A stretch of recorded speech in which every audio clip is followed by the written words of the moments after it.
Hey, Clay, another Mazo, day, another day. another day, It's another tough. part of Let me tell you something right now. Mhm. It's tough being an optimist with these Giants. And right now, let me tell you something.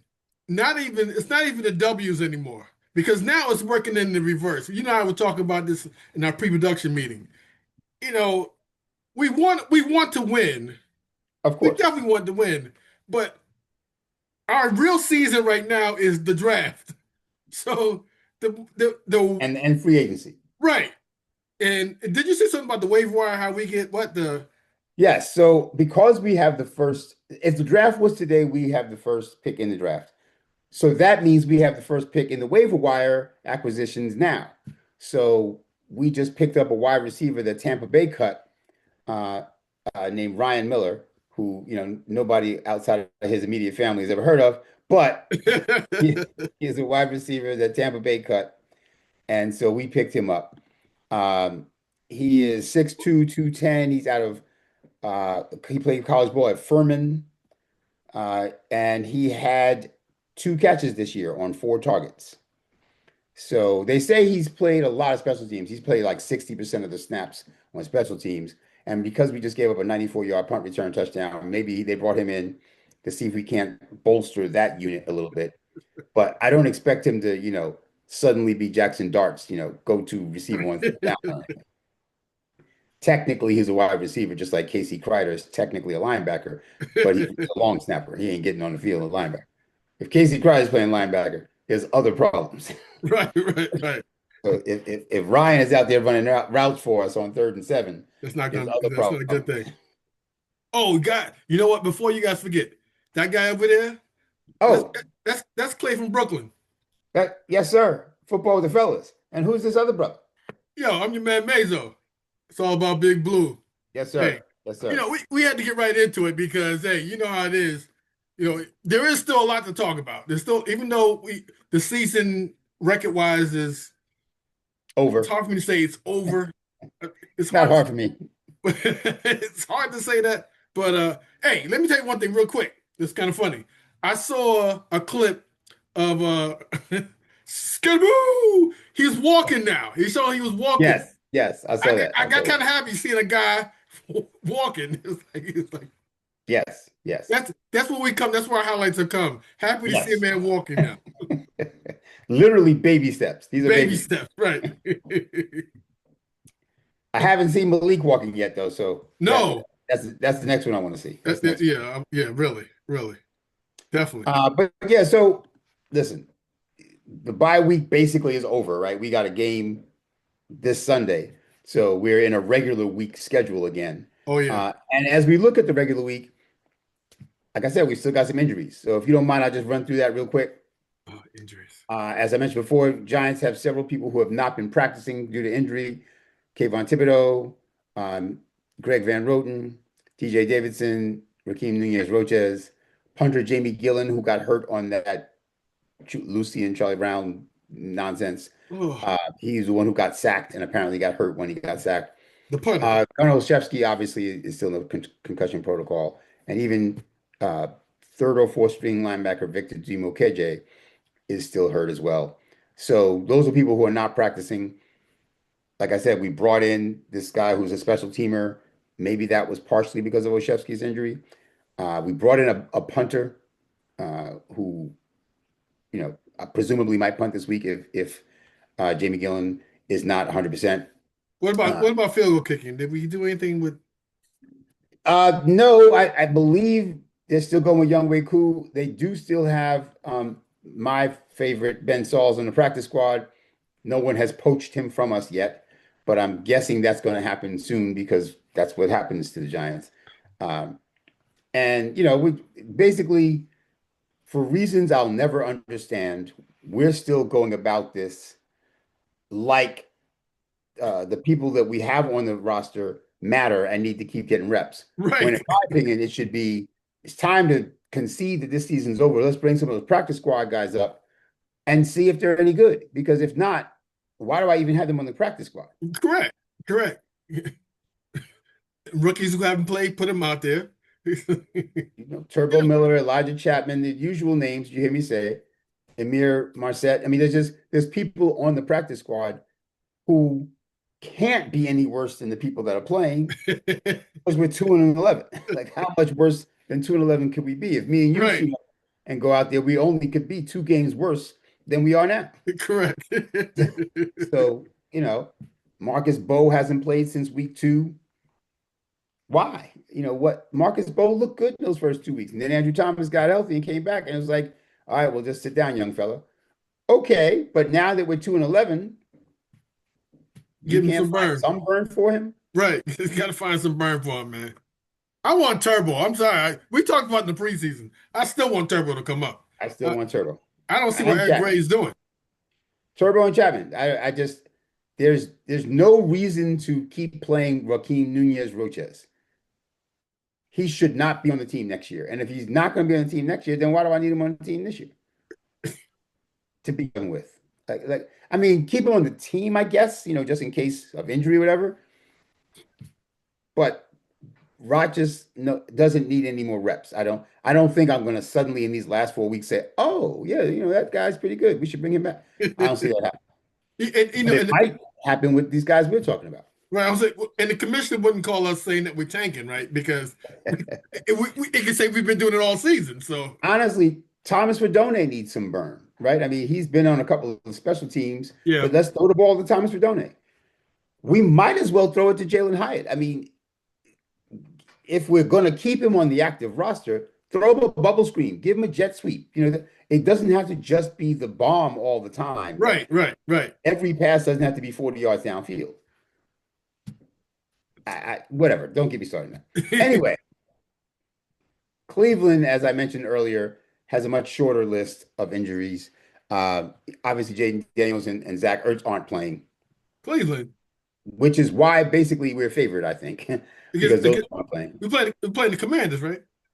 Yeah. So Jaden Daniels and Zach Ertz are injured, or as Ertz is out for the season, maybe period. Like he may Wow. be done. And Daniels is definitely out this week. Bobby Wagner hasn't been practicing this week. Drake Jackson has been practicing. They've got a couple of injuries, but not nearly as many as us. And as I mentioned, as far as points allowed and what have you, they are 30th in the league in points allowed, giving up 28.2 points. I'm sorry, we are 30th in the league in points allowed, giving up 28.2 points per game, but they're 28th, giving up 27.2. So we literally are 1 point per game worse than them. Okay. As far as points scored, also very close. We are 23rd in the league in points scored, with 21.5 points per game. They're 24th with 21.2 points per game. So 0.3 points per game separates us. So basically, both teams are bad. That's what we're saying. Both teams have not scored enough and give up too many points. Hence the fact that we are 2-11 and they're 3-10. And you watch Dart's gonna have a big day. Watch him have a big day. He's gonna light him up. Watch. He's gonna light him up. Watch. Devin Singletary will run for 110 yards and 3 touchdowns, whatever. Yes, I expect us to win this game. I expect us to win the Raiders game. I would be very surprised if we don't win those 2 games. So does this mean that we wouldn't be in first, No, get the oh first no, pick? We'd be like no. probably the sixth or If we seventh win pick, those maybe. 2 games, we won't be in the top 5. Oh, More man. than likely. More than likely. Is And that and honestly, I'm not sure we're not beating Minnesota because they haven't been that impressive lately either. So we could, in classic Giants fashion, we could go 3-1, still look bad, but just be against bad teams. So it's not like those 3 victories will suddenly make us feel like, oh wow, man, we turned the corner. It'll just be like we are still bad, but we're even bad at being bad because now we don't even have a top 8 pick anymore. We'll be picking, ninth or 10th, and we'll be 5-12. but we got the strategy for you talk about it all the time in mock draft Mondays. You talk about it all the time how we had the first pick, how we're gonna draft down, get more, draft assets. Yeah, trading down from 1 absolutely is the right move. But if we're actually picking 8th, we should just take the player then because Right. trading down from eighth, you're not going to get, two firsts and a starter. You might get a third and a second next year or something. But anyway, let's not get too sidetracked with all that. We do play Washington. We are favored by 2.5 points, which since we're playing at home is basically like saying it's a push, right? Because the home team always gets roughly a Okay, field okay, goal. okay. If we were playing this game in Europe, it would be a push. So we're playing at home, and yeah, I mean, I I'm the realist, but I think we are going to win this game. Definitely a win. I saw. Oh, by the way, uh, we are having a special guest on our next episode, not this Oh one, but yeah, our next right. episode. Let me talk about that real quick. Shout out to my man Ryan Henderson, who's going to be joining us Yeah, Ryan. from Ryan's Big Blue podcast. Thank you, Ryan, for agreeing to join us. And Ryan has talked about this game in an interesting way. He calls it the NFC East Tank Bowl, Gosh. reminiscent of a few years ago when we played Washington towards the end of the year when Chase Young and Andrew Thomas were coming out in the draft, and people were calling it the Chase Young Bowl because it was pretty clear that a quarterback was going first, and then Chase Young was going to likely be the second overall pick. So if I remember correctly, we had the same record as Washington going into that game. And of course, we won that game. So we lost the right to pick second. Right. And then they took Chase Young. And we wound up with the fourth pick. And we picked Andrew Thomas, thankfully. But that is the point. Looking at it now, today, who would you rather have, Andrew Thomas or Chase Young? I mean, I Well, think we actually came out way better than, not yeah. to say that Chase Young is a bad football player, but Andrew Thomas is one of the five best left tackles in football. Chase Young is not one of the five best defensive ends in football. No, no, no. Not even close. He's not one of the 25 best defensive ends in football. So I'm just saying, yes, I would love to have that first overall pick and be able to trade down and add draft capital, yada, yada, yada. But the draft is a crapshoot anyway. I mean, when we had the fifth and the seventh pick a couple of years ago, we wound up with Kayvon Thibodeau and Evan Neal. Thibodeau's a solid player, but he's not Yeah, fifth overall good. And Evan Neal is a complete and bad. utter bust. He's bad. he, I mean, I don't know if he's bad. He hasn't played a snap all year. Like, he he used to be drives bad. the bus. He has his license for that bus. So, Why is he having even draft capital is great, but it's what you do with it. Tay Banks was a first round pick, so you've talked about Tay Banks all year long. And at first I was like, no, he can't be that bad. And I said, you're looking at just like a couple of, film sessions you had, and I looked and said, okay, he had a bad game. And then there was another bad game. And then I was like, wait a minute. Maybe you're focusing on one. It was like one series is really bad. The guy is terrible. he's Why is he on terrible. the team? I don't understand it. Is anybody in the practice Well, squad can part come of up? it is injuries. A lot of our cornerbacks have been hurt, right? A lot of our linebackers have been hurt. That's why, the Bo Braids and the Art Greens of the world and the Nick Jones of the world have gotten snaps this year. The Victor DiMukejs are getting snaps at defense. You know, it's not like, you know, our starters have been here all year and these guys just stole reps from them. Right. So that's part of it. But Tay Banks is just bad at football. I mean, that's all. I ain't mad at him. He's just bad at football. He He got it. actually, you know what he does decently, not great, but decently? Run back kicks. Like, I'd rather see him back there than Eric Gray. Yeah, yeah. Eric Gray is another one we just need to move on from, Turbo. please. Anyway, so listen, it's that time of year when, we're all looking ahead to the holiday season and the end of the regular season and the beginning of the off season when we perhaps can do something positive.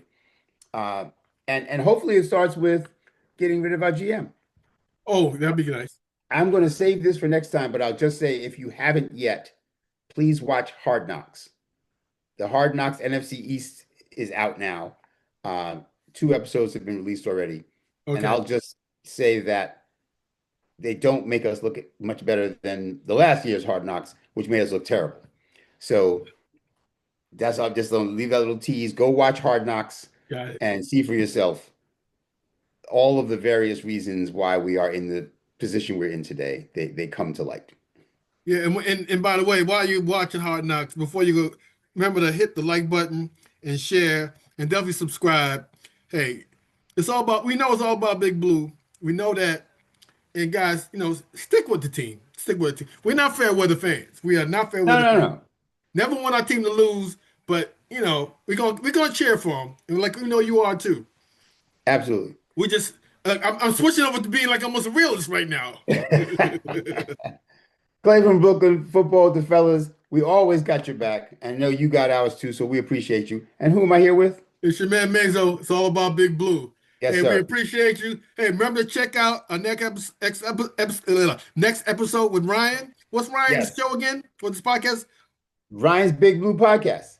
Please check him out when you get a chance if you haven't already, and you'll see him on our show next time. Oh yeah. Yeah, until next time, y'all. Peace.